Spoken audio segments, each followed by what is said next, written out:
Here's a writing tip for you for those who haven't really thought about this.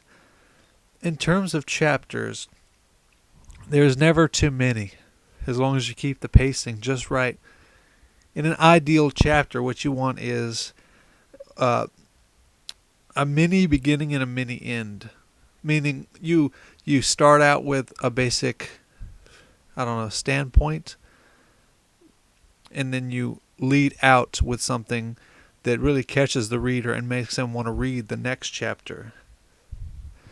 And that could be anything really. But before you do all that, what I would suggest you do is you write the whole novel or the whole short story or whatever it may be.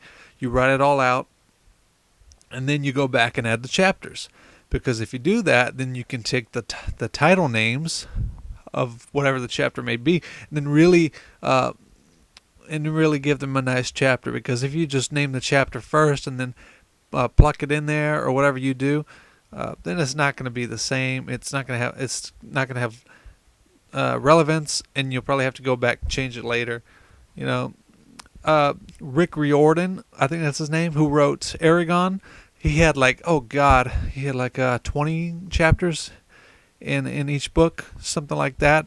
Uh, as long as it matches the length of the novel, and each chapter has a specific beginning point and an end point.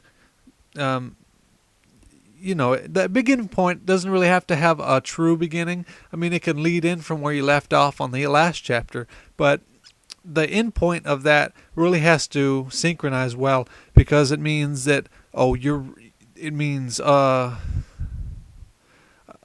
group walks out into the sunset, or the group goes to sleep for the night, and then the next chapter is when they wake up the next day, and so on and so forth. You see what I mean?